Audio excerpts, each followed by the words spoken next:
ఐం హ్రీం శ్రీం దోషవర్జితాయే నమః. దోషవర్జితాయే నమః. దోషం అంటే దోషం అనేది అమ్మలో మచ్చుకైనా కనబడదు. ఏంటంటే దోషం అంటే లోపము అని ఒక రకంగా చెప్పుకోవచ్చు. ఎంతటి వారికైనా ఏదైనా వస్తు ప్రీతి వల్ల లేదా బంధు ప్రీతి వల్ల లేదా రాగం వల్లను కొన్ని కారణాల వల్ల కొందరి మీద ద్వేషం సహజం. ఇలా రాగద్వేషాలు జీవులలో ప్రథమ దోషాలు.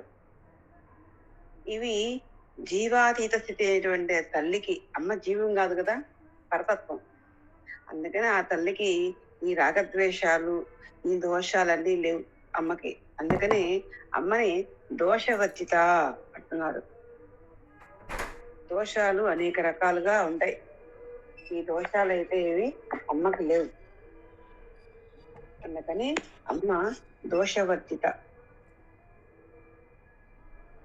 శారీరకపరమైన దోషాలు, అవయవ దోషాలు, అలానే ఆహార దోషము, అలానే మనసుకి బట్టి దోషము, ఇలా అనేక రకాల దోషాలు ఉన్నాయి. ఈ దోషాలు అయితే ఏమీ అమ్మకు లేవు కనుక అమ్మ దోషవర్జిత. ఓం ఐం హ్రీం శ్రీం సర్వజ్ఞాయే నమః. సర్వజ్ఞాయే నమః. అమ్మ అన్ని విషయాలు తెలుసు అమ్మకి. అందుకే అమ్మ సర్వజ్ఞురాలు. అసలు అమ్మలోనే అన్ని ఉన్నాయి. మాకు తెలియకుండా ఎట్లా ఉంటాయి? సర్వజ్ఞురాలు కాకుండా ఎట్లా ఉంటాయి?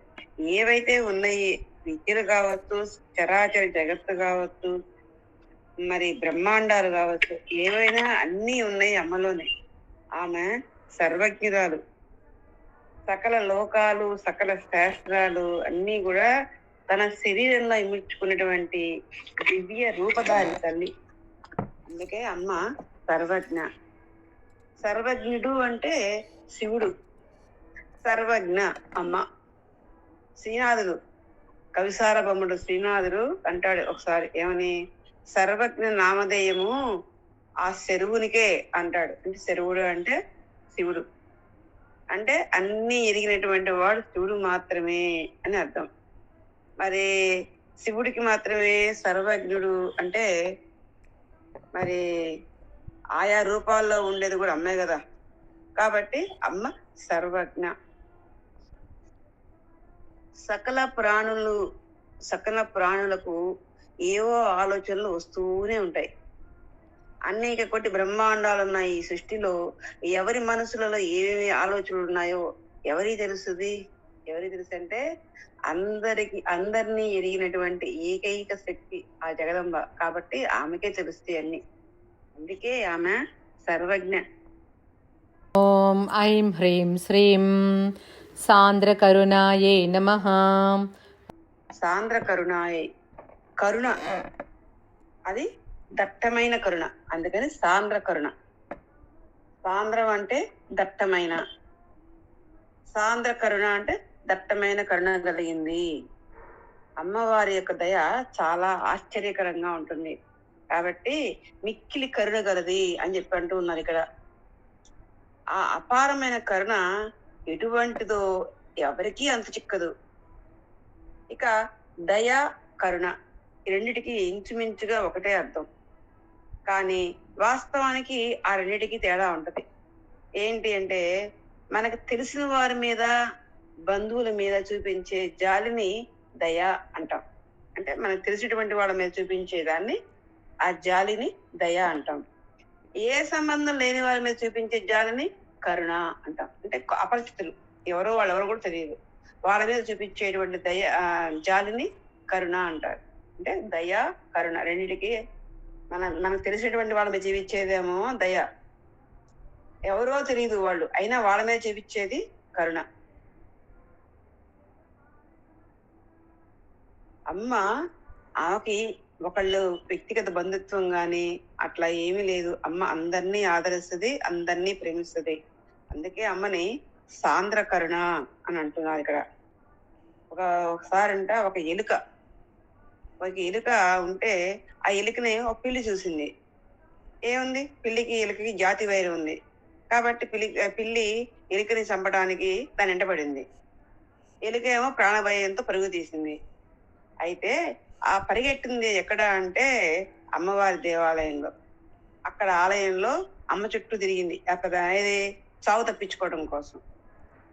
ఆ ఆలయంలో తన చుట్టూ ప్రదక్షిణ చేయడంతో, గుడికి ప్రదక్షిణ చేయడంతో అమ్మ ప్రదక్షిణ అంటే ఏంటో దానికి తెలియదు. ఆ ఇలుక్కి కూడా ఏదో ప్రాణభయం కోసం అలా పరిగెత్తింది అంతే. ప్రదక్షిణ చేస్తున్న భావన కూడా దానికైతే ఏం లేదు. కేవలం తన యొక్క ప్రాణాలు ఆ పిల్లి నుంచి రక్షించుకోవడం కోసం పరిగెత్తింది అంతే. ఏ వంగతో చేసినా నాకు ప్రదక్షిణ చేసింది కదా అని చెప్పని ఆ తల్లి జాలిపడి దాన్ని రక్షించి ఏకంగా స్వర్గాన్ని ప్రసాదించిందంట అమ్మ ఆ ఎలుక్కి. సరే, ఎలుకని మింగడానికి వచ్చిన ఆ పిల్లి ప్రదక్షిణ చేసింది కాబట్టి దానికి మానవ స్త్రీ రూపాన్ని ఇచ్చిందంట. ఇది ఈ కథ శక్తి పురాణ సంహిత అనే దాంట్లో ఉంది. కాబట్టి ఇంత కరుణ కలిగి ఉంది తల్లి, అందుకే ఆమెని సాంద్ర కరుణ అంటున్నారు. అంటే బంధుత్వంతోనైనా, వైరంతో అయినా, బాధతో అయినా, ప్రీతితో అయినా, ప్రాణభీతితో అయినా, ఎలా అయినా సరే నన్ను స్మరించారు.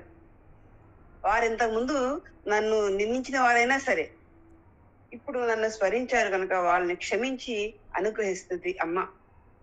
మహాకరుణ స్వరూపిణి ఆ తల్లి. ఎలా అంటే భక్తుల మొర వినగానే ఎండకి కరిగిన మంచులాగా, అగ్ని తగిలిన తర్వాత కరిగిన నెయ్యిలాగా అమ్మ యొక్క గుండె మన కోసం స్పందిస్తుంది అనమాట. అంటే మన పట్ల కరుణ కలిగి ఉంటది తల్లి అని. అంటే వాళ్ళు ఎలాంటి వాళ్ళైనా సరే అమ్మని శరణ వేడితే సాంద్ర కరుణగా మనల్ని అనుగ్రహిస్తుంది. అందుకే చెప్తున్నారు, మొత్తం చెప్పుకున్నాం, అమ్మ యొక్క కరుణ ఏ రూపంలో ఎట్లా ఉంటదో అనేది కూడా ఎవరు ఊహించలేరు. అది ఎట్లా అయితే గంధం చెట్టును నరకటానికి గొడ్డలతోటి చెట్టును నరుకుతాం, కానీ ఆ చెట్టు యొక్క గంధపు వాసన గొడ్డలకు కూడా అంటుకుంటది. అలానే మనం తిట్టిన నోటితోటే అమ్మ నామాన్ని ఉచ్చరిస్తే అమ్మ అనుగ్రహిస్తుందంట. అంతటి కరుణ గల తల్లి, సాంద్ర కరుణ. ఓం ఐం హ్రీం శ్రీం సమానాధికవర్జితాయే నమః. సమానాధిక వర్జితాయే.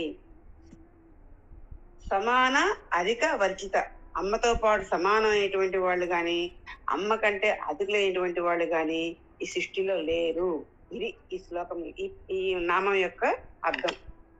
అమ్మకు సమానమైనటువంటి వారు గాని, అమ్మ కంటే అధికులైనటువంటి వాళ్ళు గాని ఈ సృష్టిలో లేరు.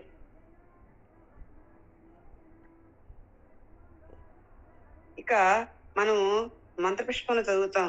రాజాదిరాజు రాజాదిరాజాయ ప్రసహ్య సాహిని చదువుతూ ఉంటాం. అంటే రాజాదిరాజు ఎవరు అంటే ఆ కామేశ్వరుడు మంత్రపుష్పంలో వస్తుంది.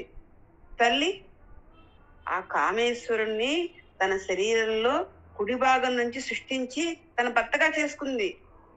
కాబట్టి అమ్మవారి కంటే అధికులు ఎవరూ లేరు.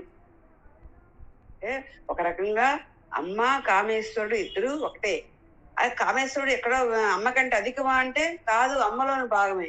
అమ్మ ఆయన ఇద్దరు ఒకటే. కాబట్టి అమ్మ కంటే అధికులైనటువంటి వాడు ఇంకొకరు లేరు అని మనం ఈ మంత్రంలో చెప్పుకోవచ్చు. శృతులు ఏమంటున్నాయంటే, నీవే సర్వ విశ్వవు, నీవే సర్వ దేవతలు, ఆ మహాత్రిపుర సుందరివైన నీవే ఇక సర్వము, అన్నీ నీవే అయినప్పుడు నీతో సాటి ఇంకెవరుంటారు? నీవే ఇంతటి మహత్తర లోకాలకు మూలకారకురాలు అయినప్పుడు, నిన్ను అధిగమించి నీకంటే గొప్ప సృష్టి చేయగలిగేది ఎక్కడా లేనప్పుడు మరొకడెవడు నిన్ను మించిన వాడు అంటూ శృతులు అమ్మని ఆ విధంగా సమానాధిక వర్జిత అంటూ అమ్మని విశేషంగా కీర్తిస్తూ ఉన్నాయి.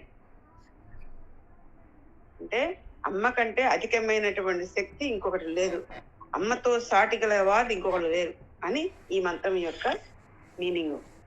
ఓం ఐం హ్రీం శ్రీం సర్వశక్తిమయీ నమః. సర్వశక్తిమయ్యే నమః. అమ్మవారు సర్వశక్తులతో కూడి ఉన్నది అని అర్థం. అంటే సకల దేవతా శక్తులు, త్రిమూర్త్యాది దేవతల శక్తులు అన్ని అమ్మలోనే ఉన్నాయి. అమ్మ సర్వశక్తి సంపన్నత్వంతో నిండినటువంటి దివ్య దేహము కలది. ఇప్పుడు మనకి అనేక శక్తులు తెలుసు. ఏంటి? బాల, బగళ, ప్రత్యంగిర, ఇగో ఇత్యాది సర్వశక్తులు అన్ని అమ్మలోనే ఉన్నాయి. కనుక అమ్మ సర్వశక్తిమయి. సర్వశక్తిమయి అని చెప్పని అమ్మని సప్తతిలో కూడా, దుర్గా సప్తతిలో కూడా ఆమెను కీర్తిస్తూ ఉంటారు. అలానే శ్రీమద్ దేవి భాగవతంలో అంటుంది తల్లి, నేనే మహాలక్ష్మిగా అవతరించి మహిషాసురుని మర్దనం చేస్తాను అని అమ్మ స్వయంగా చెప్పింది. ఇంకా దుర్గా సప్తతి ద్వితీయాధ్యాయంలో మహిషాసుర మర్ద ఘట్టంలో ఆ ఘట్టంలో ప్రారంభంలో అంటుంది తల్లి, ప్రారంభంలో చెప్తారు ఏమని, మహాలక్ష్మి రూపంలో మహిషాసురుని చంపింది ఆ తల్లే అని ఆ అధ్యాయంలో తెలియజేస్తారు. కాబట్టి ఇచ్ఛాశక్తి, జ్ఞానశక్తి, క్రియాశక్తి అవి కూడా అమ్మేనని 18 పురాణాలు, స్మృతులు, శృతులు చెబుతూ ఉన్నాయి. కాబట్టి అమ్మ సర్వశక్తిమయి. సర్వశక్తిమయి. అన్ని శక్తులు అమ్మలో నుంచే వచ్చినాయి. ఏవైతే ఉన్నాయనుకుంటున్నావో అన్ని అమ్మ నుంచే వచ్చింది ఏదైనా సరే. ఓం ఐం హ్రీం శ్రీం సర్వమంగళాయై నమః. సర్వమంగళ. ఈ సర్వమంగళ అనే పేరు మనం చాలా చోట్ల వింటూ ఉంటాం. సర్వమంగళ అదో అమ్మ పేరు. ఈ సర్వమంగళ అనే పేరు అమ్మకున్నది. కానీ విశేషంగా ఈ నమ్మం ఎక్కడ వింటామంటే మనం క్షీరసాగర మదనం అప్పుడు ఆ తల్లి సర్వమంగళ, అందుకనే గరడము మింగమని ఆంతిచ్చింది శంకరుడికి అని చెప్పని మనం చెప్పుకుంటాం. మంగళ అంటే శబ్దానికి అర్థం ఏంటి అంటే శుభం, క్షేమం, మంచి సమయం, శుభకార్యం, ఇలా అనేక అర్థాలు ఉంటాయి మంగళ అనే పదానికి. ఇక తన భక్తులకు అన్ని శుభాలు, క్షేమాలను ఎక్కడికి వెళ్ళినా దుర్ముహూర్తాల వల్ల ఏ బాధ లేకుండా నివారించి కార్యసిద్ధి కలిగేలాగా చేయటము, ఇంట్లో శుభకార్యాలు ప్రసాదిస్తుంది తల్లి. కనుక అమ్మని సర్వమంగళ అంటున్నారు. ఈ అమ్మకున్నటువంటి పార్వతీదేవి కొన్నటువంటి పేర్లలో సర్వమంగళ అనే పేరు ప్రసిద్ధికెక్కింది. అమ్మని సర్వమంగళ మాంగళ్యే శివే సర్వార్థ సాధికే శరణ్యే త్రయంబకే గౌరీ నారాయణి నమోస్తుతే అంటూ మనకి దుర్గా సప్తశతిలో వస్తుంది.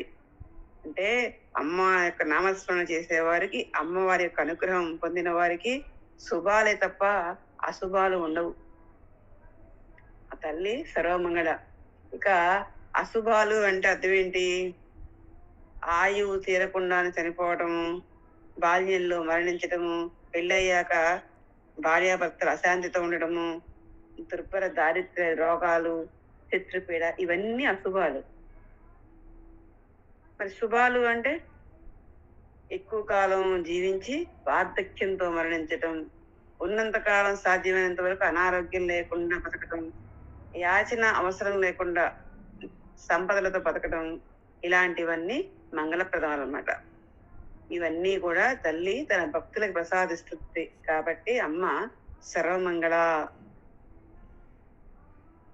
అనేటువంటి పేరు అమ్మకి సార్థకం అవుతుంది. ఓం ఐం హ్రీం శ్రీం సద్గతిప్రదాయై నమః. ఓం సద్గతిప్రదాయై నమః. సద్గతి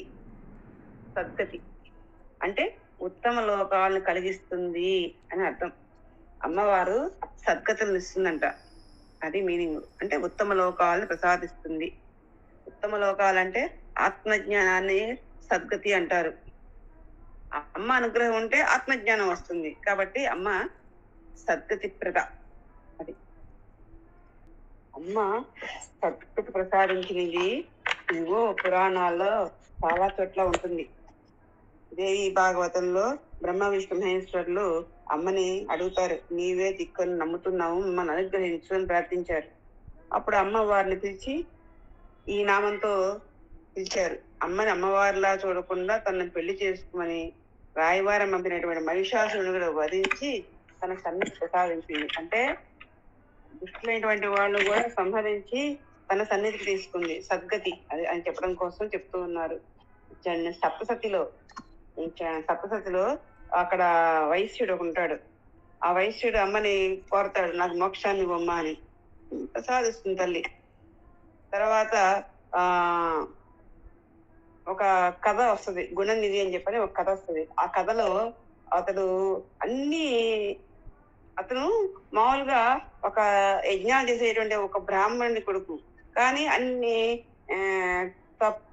అన్ని వ్యసనాలకి, దుర్వ్యసనాలకి లోనవుతాడు అనమాట. లోనయ్యి గురుపత్ని తోటి ప్రేమ కలాపాలు సాగిస్తాడు.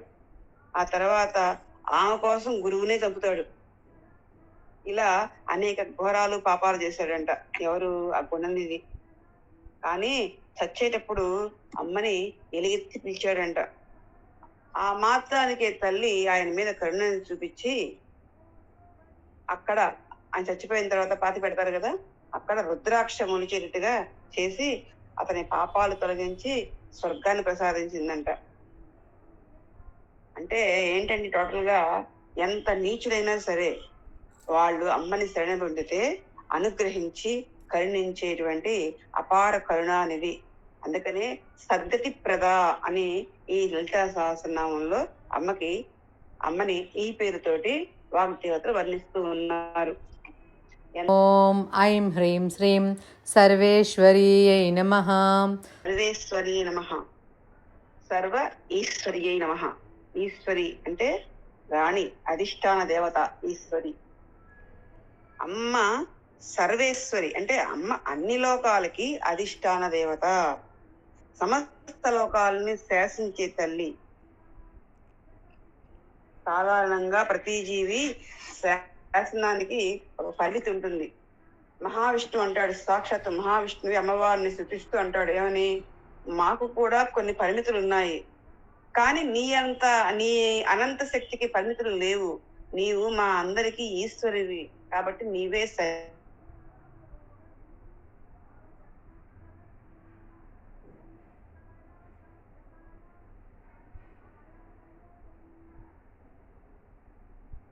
దానికి లిమిట్స్ ఉంటాయి. అది కానీ అమ్మకి ఏ లిమిట్స్ లేవు, సర్వేశ్వరి. ఆమె నుంచి వచ్చినటువంటి దేవతలందరూ కూడా పరిపాలనా రంగంలో వాళ్ళే కొన్ని బాధ్యతలు తీసుకుంటారు. అయినప్పటికీ వాళ్ళకి కొన్ని లిమిట్స్ ఉంటాయి. మిగతావి అమ్మ యొక్క స్వాధీనంలో ఉంటాయి.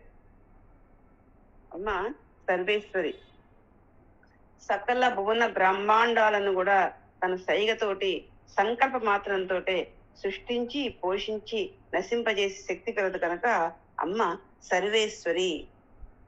అంటే సృష్టి స్థితి లయ కారిణి. కేవలం తన కంటి సైగతోటి కేవల సంకల్పంతో ఈ సమస్త జగత్తుని సృష్టించి పోషించి లయముగా చేయగల పరిపాలనా దక్షత గల ఒక తల్లి. అందుకనే సర్వేశ్వరి అని చెప్తూ ఉన్నారు. ఇక పురాణ ఇతిహాస శృతి స్మృతులు అన్ని కూడా ముక్త కంఠంతో అమ్మని సర్వలోకేశ్వరి అని ఘోషిస్తూ ఉన్నాయి.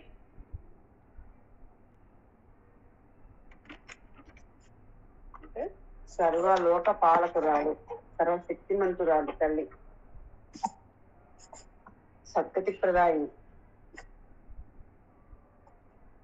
ఓం ఐం హ్రీం శ్రీం సర్వమయీయై నమః. సర్వమయ్యై నమః. సర్వమయ్యై నమః అంటే సర్వము తానే అయినది అని. సర్వము తానే అయినది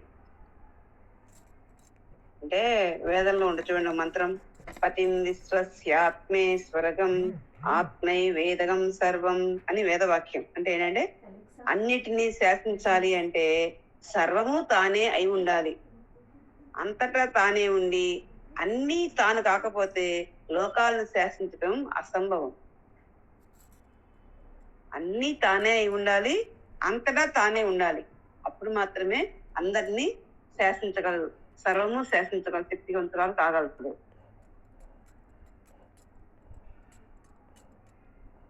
నకసిక పర్యంతము నీవే మాకు, నీవు లేని చోటు లేదు అని దేవి భాగవతంలో దేవతలు అమ్మవారిని స్తుతించారు.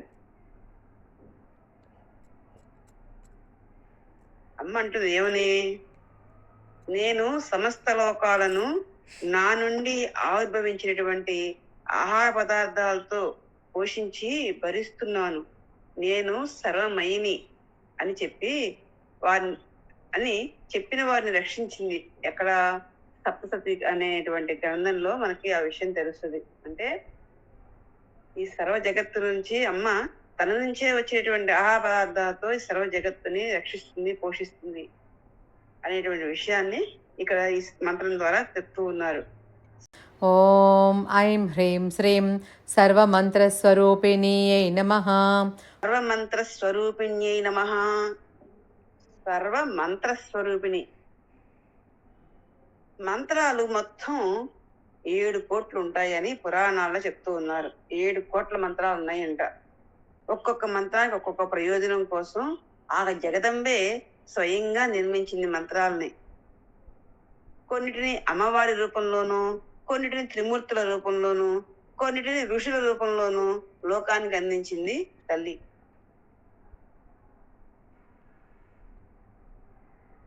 ఆ మంత్రాలు ఎలా ఉంటాయంటే ఒక్కొక్కటి ఒక్కొక్క శక్తితో ఉంటాయి. ఏంటంటే బృహస్పతితో గాయత్రి మంత్రం ఉందనుకోండి, గాయత్రి మంత్రాన్ని అనుష్ఠానం చేసేటువంటి వాడికి ఆకలి వల్ల మరణం ఉండదు. పంచాక్షరి మంత్రం జపించే వాడికి ఏ పాపము అంటదు. నారాయణ మంత్రం జపించే వారికి శరీర మనోవ్యాధులు తొలుగుతాయి. గణపతి మంత్రం ప్రార్థిస్తే సర్వ విఘ్నాలు పోతాయి. కుబేర మంత్రం చేస్తే సంపదలు లభిస్తాయి. కామేశ్వర మంత్రం అయితే ఐశ్వర్యం లభిస్తుంది.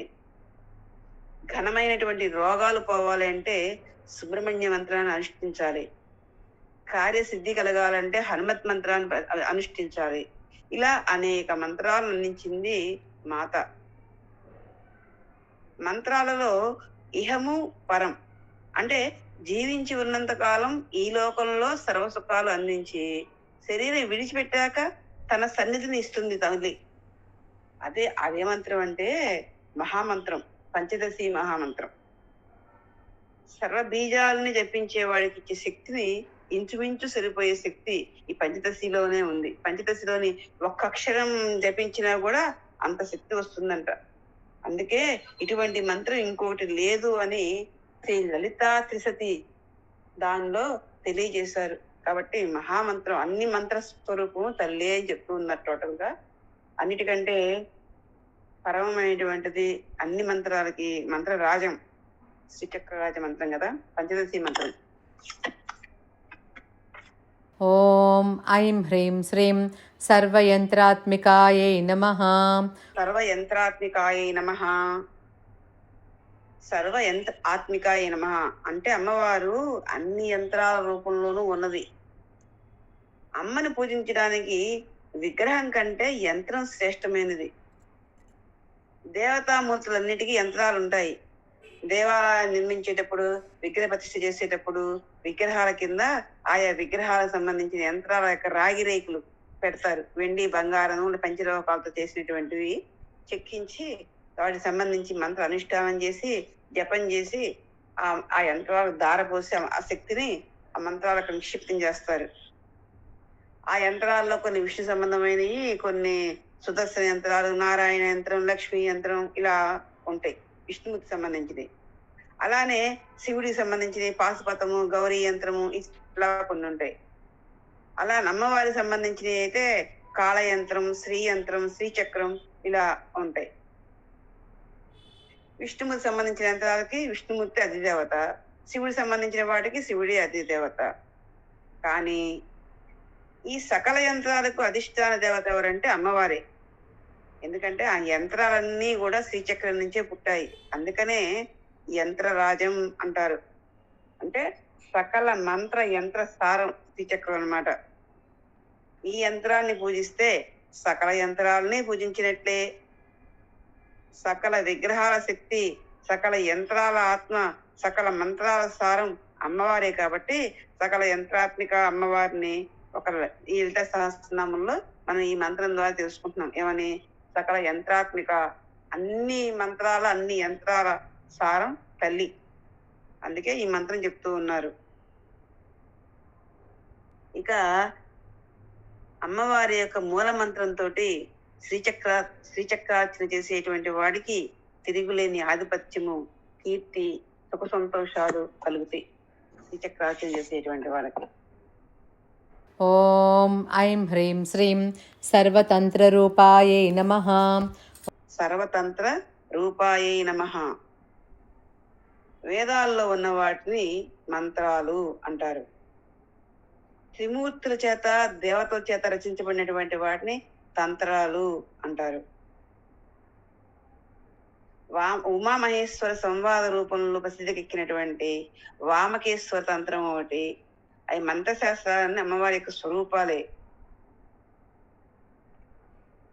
ఇక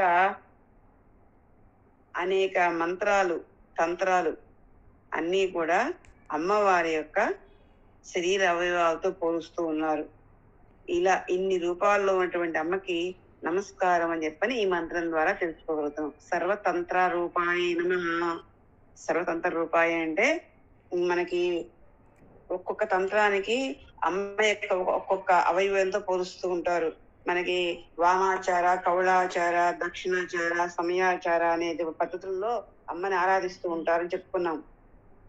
అలాంటి వాటిల్లో ఆ తంత్రాలు కొన్ని అమ్మవారికి పాదాలుగా, కొన్ని నడుముగా, కొన్ని వక్షస్థలంగా, కొన్ని శిరస్సుగా, ఇలా అమ్మవారి యొక్క భాగాలుగా వర్ణిస్తూ ఉంటారు. కాబట్టి అమ్మ సర్వతంత్రానికి రూపం అన్నమాట.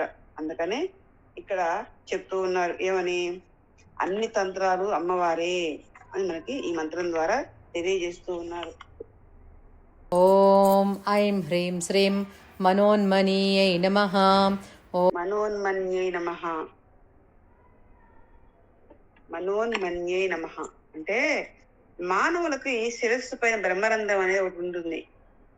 కనుబొమ్మల మధ్య నుండి సహస్రారం వరకు వెళ్లే దారిలో 8వ స్థానంలో ఈ బ్రహ్మరంధ్రానికి కింద ఉండే ఆ దేశాన్ని మనోన్మని అంటారు. మనోన్మని అంటే బ్రహ్మరంధ్రానికి ఈ ఆజ్ఞాచక్రం పైన సహస్రాకమల మధ్యలో అక్కడ వెళ్ళే దారిలో 8వ స్థానంలో ఉంటుందంట ఈ మనోన్మని. దీనికే రుద్రుడి ముఖమని, శివశక్తి అని పేర్లున్నాయి.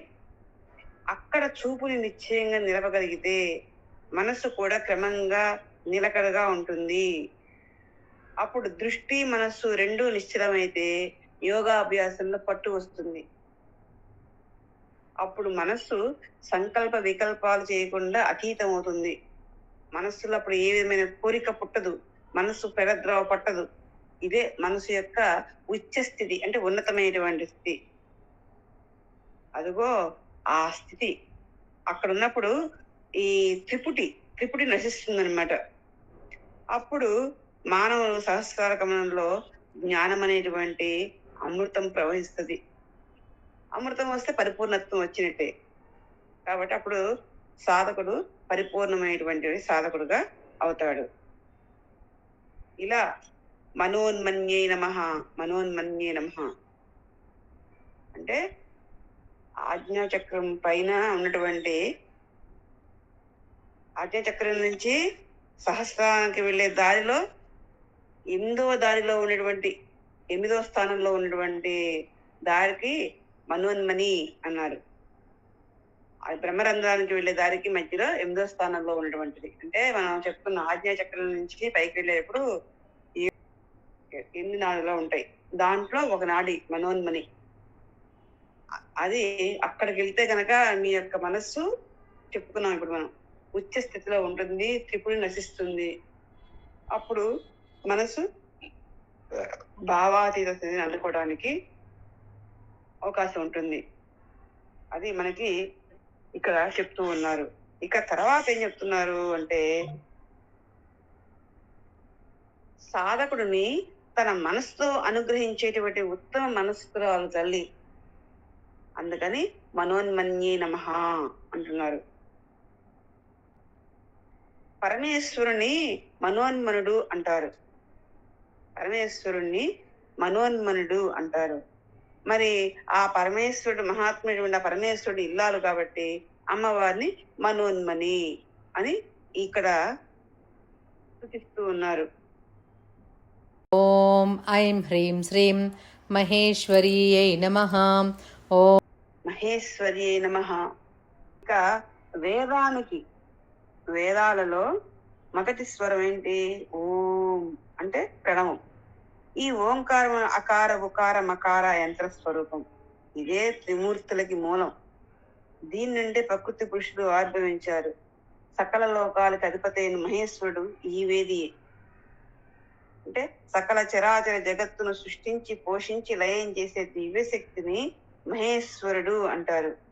మరి ఆ మహేశ్వరునికి మూలం ఎవరు? దివ్య చైతన్యం, దివ్యమైనటువంటి నవ చైతన్యం మహేశ్వరి. ఆ శక్తియే సర్వ చైతన్య స్వరూపం. ఆద్య, విద్య, బుద్ధి, ఇక అనేక పేర్లున్నాయి. సర్వ మాయా స్వరూపిణి అని దేవి భాగవతం చెప్తూ ఉంది.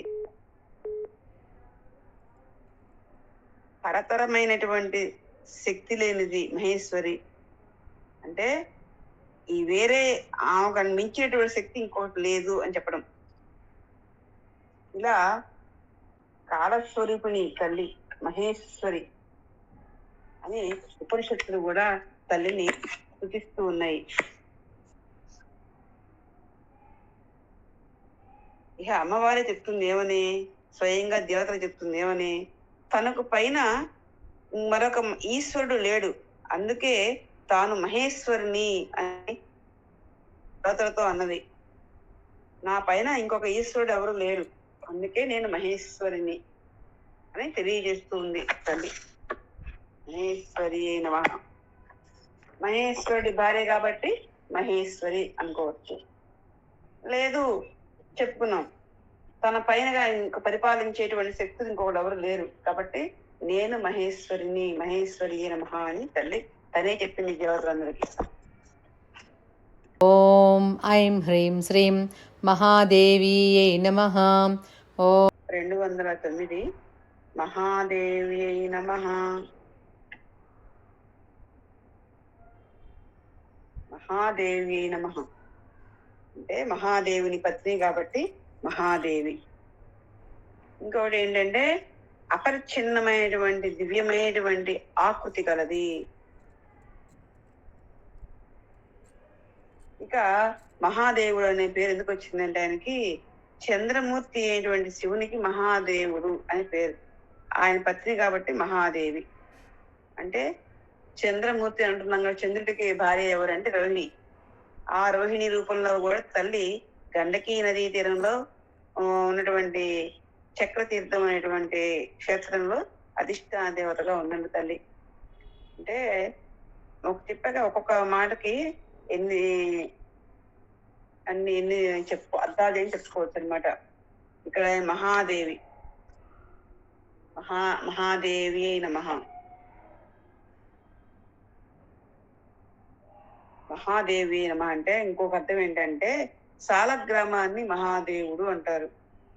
అమ్మవారేమో సాలగ్రామానికి అధిష్టాన దేవత కాబట్టి ఆమె మహాదేవి. ఓం ఐం హ్రీం శ్రీం మహాలక్ష్మీయై నమః. ఓం మహాలక్ష్మీ నమః. మహాలక్ష్మి కోల్హాపురంలో మహాలక్ష్మి రూపంలో ఉంది తనే. అలానే పరమేశ్వరుని వామాంకాన్ని అధిష్ఠించి ఉన్నటువంటి చామన ఛాయ కళల్లో ఉన్నటువంటి మహేశ్వరికి మహాలక్ష్మి అని మరొక పేరుంది.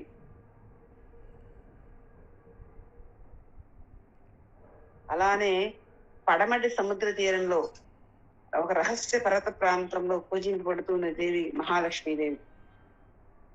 ఇంకా అలానే చెప్పుకోవాలంటే 13 ఏళ్ల వయసు ఉన్నటువంటి కన్యకని మహాలక్ష్మి అని పిలవాలి. 13 ఏళ్ళు ఉన్నటువంటి కన్యకని మహాలక్ష్మి అంటే అన్ని శక్తులు ఎన్ని పేర్లు పిలిచినా అన్ని పేర్లు అమ్మవే. మహాలక్ష్మి చెప్పండి, మహాసరస్వతి అనండి, మహేశ్వరి అనండి, అన్ని పేర్లు ఆ తల్లి మహాదేవి. ఏ పేరు చెప్పినా అన్ని అమ్మకే.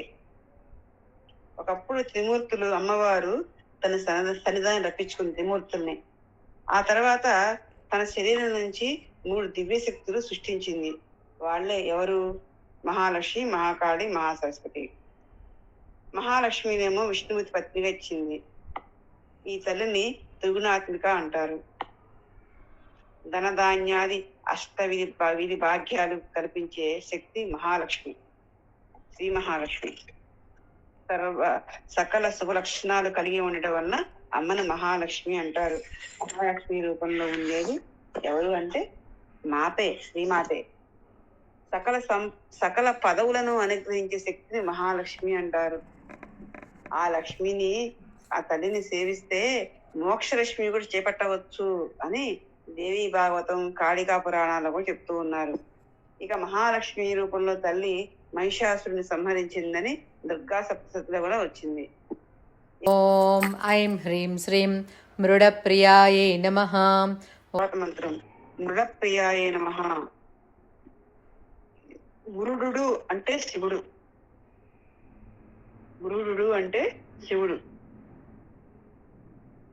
అంటే సుఖ అనే ధాతువు నుంచి మృడ అనే శబ్దం పుట్టింది. అంటే సకల ప్రాణులకి సుఖాన్ని అందించేవాడు, సకల లోకాలకు మూలం, సత్వగుణ ప్రశస్తుడు. ఎవరు అంటే పరమాత్మ రూపంలో ఉన్నటువంటి శివుడు. పరమాత్మే శివుడుగా అట్లా ఉన్నాడు అని మృడు అని పిలుస్తూ ఉంటారు. మరి మృడప్రియాయే నమః. ఆ మృడ అంటే అదిగో శివుడికి శివ మహిమా స్తోత్రంలో చెప్తారు. ఆయన్ని మృడు అని పిలుస్తారు ఎవరిని? శివుణ్ణి. మరి ఆ శివుడికి ఇష్టురాలు, ప్రియురాలు కనుక అమ్మవారు మృడప్రియ. ఇంకొక అర్థం ఏంటంటే మృడ అంటే ఆనందం అని అర్థం. ఆనందం కోరుకునేది అని కూడా చెప్పుకోవచ్చు. అమ్మ నిత్యానంద ప్రియ, ఆనందదాయిని. అంటే ఆనందదాయిని అంటే ఆనందాన్ని ప్రసాదించేది. ఓం ఐం హ్రీం శ్రీం మహారూపాయే నమః. మహారూపాయే నమః. మహారూపం అంటే అమ్మ రూపం చాలా గొప్ప రూపం. ఆ రూపాన్ని ఇటువంటిదని దేనితోనూ పోల్చి చూడలేము. మహావిష్ణువుకి వ్యూహ చతుష్టయం అంటే అవి 4 రూపాలు ఉంటాయి. వాసుదేవ, ప్రద్యుమ్న, అనిరుద్ధ, నారాయణ, ఇలా 4 రూపాలతోటి అతను పిలువబడుతూ ఉంటాడు. ఆ తర్వాత మహాపురుష, అవ్యక్త, వ్యక్త, కాల, ఇలా 4 పేర్లతో కూడా విష్ణుమూర్తి పిలువబడుతూ ఉంటాడు. అయితే అవ్యక్తాన్ని ఎవరు దర్శించలేరు. బ్రహ్మకు కూడా కేవలం అనుభవం తప్పితే చూడటం సాధ్యం కాదు. అంతే కదా, అవ్యక్తాన్ని ఎలా చూస్తా చెప్పండి? అది అనుభవైక్య వ్యక్తివే గాని చూడటానికి సాధ్యం అయ్యేది కాదు.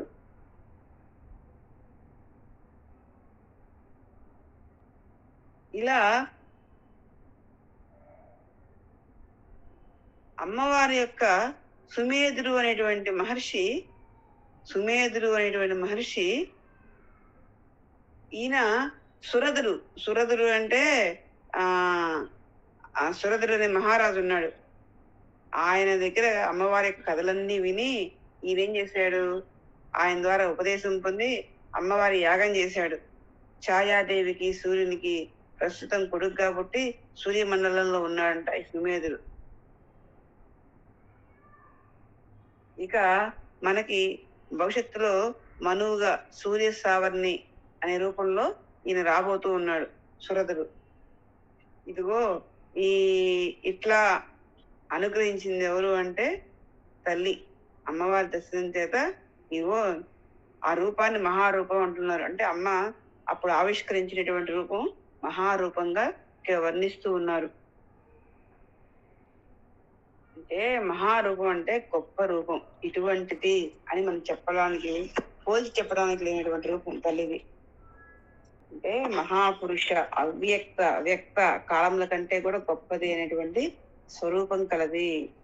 మహతో మహీయ అన్నాడు చూడండి. అలా అవ్యక్తం కంటే కూడా, అవ్యక్తాన్ని ఎవరైనా చెప్పగలుగుతారా? అనుభవం తప్పితే ఎవరు చెప్పలేరు. ఇలా ఆ తల్లి మహతో మహీయ అని చెప్పడమే ఈ మంత్రంలో ఉన్నటువంటి మంత్రార్థం. ఓం ఐం హ్రీం శ్రీం మహాపూజ్యాయే నమః. మహాపూజ్యాయే నమః. అమ్మ కంటే గొప్పగా పూజింపదగిన వారు ఈ చరాచర జగత్తులో లేనే లేరు. పూజలు అందుకోవాల్సిన వారిలో గొప్ప దేవత శ్రేష్ఠురాలు అమ్మవారు మాత్రమే. సకల దేవతలు నిత్యము అమ్మవారిని వివిధ రూపాలలో వివిధ ధాతువులతో అమ్మను తయారు చేసుకుని పూజించి తమ తమ పదవులతో సుఖంగా ఉంటున్నారు అని శ్రీమద్ దేవి భాగవతం అంటుంది. అంటే అమ్మని సకల దేవతలు కూడా అమ్మని పూజిస్తూ ఉన్నారు వారి శక్తి కొలది. వివిధ ధాతువులతో అంటే అర్థం ఏంటంటే మరి పంచలోకాలతో తయారు చేయొచ్చు, సువర్ణంతో తయారు చేయొచ్చు, పాదరసం తయారు చేయొచ్చు, మరకత విగ్రహం తయారు చేయొచ్చు. ఎట్లా ఏదైనా కానీ వారి యొక్క శక్తి కొలది అమ్మవారి యొక్క విగ్రహాన్ని తయారు చేసి ఆమెను పూజించి ఆమె యొక్క అనుగ్రహంతో వారి వారి పదవుల్లో సుఖంగా ఉన్నారు అని చెప్పని దేవి భాగవతం చెప్తూ ఉన్నారు. మహాపూజ్య అని చెప్తున్నారు ఈ మంత్రం ద్వారా మనకి.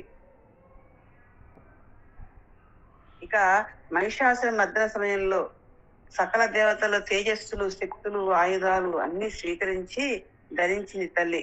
అందుకే ఆమె మహాపూజ్య అంటూ ఉన్నారు. అలానే బండాసుర వధ సమయంలో కూడా ఆ దేవతల కార్యం కోసం ఆ చిదగ్ని నుంచి పుట్టింది కదా, అమ్మవారి శరీరం పరమ పవిత్రమైందని, అందువల్ల అమ్మవారు మహాపూజ్య అని బ్రహ్మాండ పురాణం కూడా చెప్తూ ఉంది. ఈ విధంగా తల్లి సకల లోకారాధకురాలు. అందరూ ఎవరైతే 33 కోట్ల మంది దేవతలు ఉన్నారో అందరూ కూడా తల్లిని ఆరాధించేటువంటి వాళ్ళే అని మనకి ఈ శ్లోకం ఈ మంత్రం ద్వారా తెలియజేస్తూ ఉన్నారు.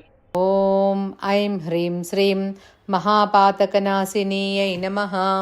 ఓం మహాపాతక నాశిని బ్రహ్మహత్యతో మొదలై మహాపాపాలన్నీ కూడా నశింపజేస్తుంది తల్లి.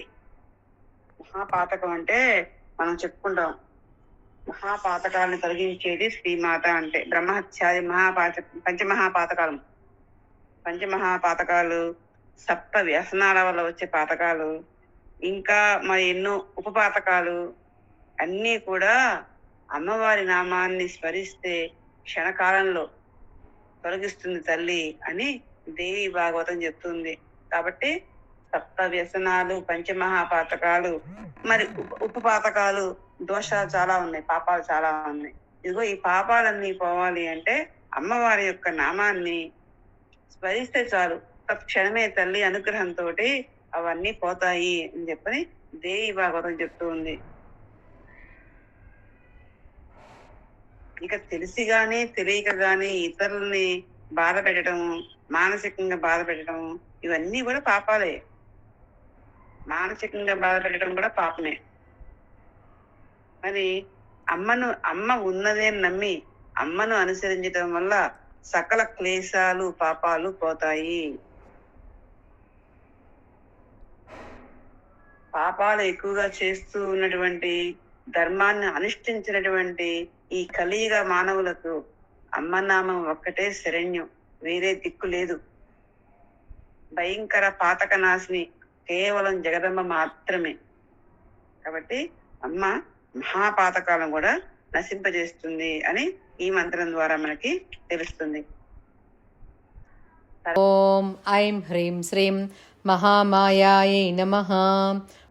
మహామాయ అంటే ఇదిగో ఇది అంతా కూడా మనకి చండీ సప్తసతిలో వస్తుంది. దుర్గా సప్తసతి, చండీ సప్తసతి కానా దుర్గా సప్తసతిలో సురధరు అనేటువంటి రాజు శత్రువుల చేతిలో ఓడిపోయి అడవుల్లోకి పారిపోతాడు. అక్కడ పారిపోయిన తర్వాత సుమేధుడు అనేటువంటి ఒక ఋషి ఆశ్రమంలో ఆశ్రయం పొందుతాడు. కొద్ది రోజుల తర్వాత ఒక వైశ్యుడు, సమాధి అనేటువంటి వైశ్యుడు పరిచయం అవుతాడు. ఆయన కూడా పారిపోయి వచ్చాడు. ఏందయ్యా అంటే భార్యా బిడ్డలు డబ్బుల కోసం ఆయన్ని బాధలు పెడుతున్నారంట, బయటికి గెంటేశారంట. ఆయన వచ్చాడు ఆశ్రమాన్ని. ఆయన కూడా అడవుల్లోకి వచ్చేసాడు. సుమేధుడిలానే, సురధుడు అనేటిలానే, రాజుగారిలానే ఈ వైశ్యుడు కూడా అరణ్యానికి వచ్చేసాడు. అప్పుడు వీళ్ళిద్దరూ కూడా వచ్చారు కానీ ఇక్కడికి వచ్చినా కూడా ఆ వైశ్యుడు భార్య బిడ్డలనే తలుచుకుంటూ ఉంటాడు. రాజుగారు కూడా అంతే తలుచుకుంటూ ఉంటారు. మరి ఎందుకు ఇట్లా అని వాడికే ఒక సందేహం వస్తే అప్పుడు ఆ ఋషిని, సుమేధ అనేటువంటి ఆ ఋషిని అడుగుతారు. అడిగితే ఎందుకు ఇట్లా వ్యామోహం, వాళ్ళు మా మీద మమ్మల్ని తన్ని బయట తగలేశారు, ఎవరు ఆ వైశ్యుడిని, మరి రాజుగారిని శత్రువులు నెట్టేశారు, శత్రువులు బయటికి పారిపోయి వచ్చేసాడు. ఇంకా రాజ్యం గురించే ఆలోచిస్తూ ఉంటాడు ఆయన. మరి ఎందుకు ఇట్లా వ్యామోహం ఎందుకు అట్లా అని వాళ్ళకి తెలియక అదిగో ఆ మహర్షిని అడుగుతారు. మహర్షిని అడిగితే ఆయన అంటాడు, ఎంతటి వారినైనా మాయ వశపరుచుకుంటది. ఆ మహామాయ రూపంలో ఉంది అమ్మవారే. ఆ తల్లిని సక్రమంగా ఉపాసన చేస్తే మీకు వచ్చేటువంటి సకల దుఃఖాలు అన్ని కూడా తొలగిపోతాయి, జ్ఞాని అయి తరిస్తారు అని అప్పుడు ఆయన చెప్తాడు.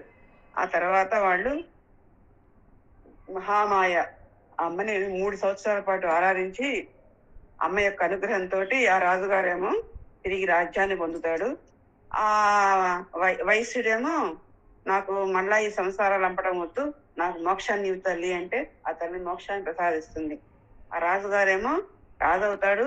తర్వాత జన్మలో సూర్య సావర్ణి అనేటువంటి మనువుగా పుడతాడని చెప్పి తల్లి ఆయనకి అనుగ్రహిస్తుంది మహామాయ.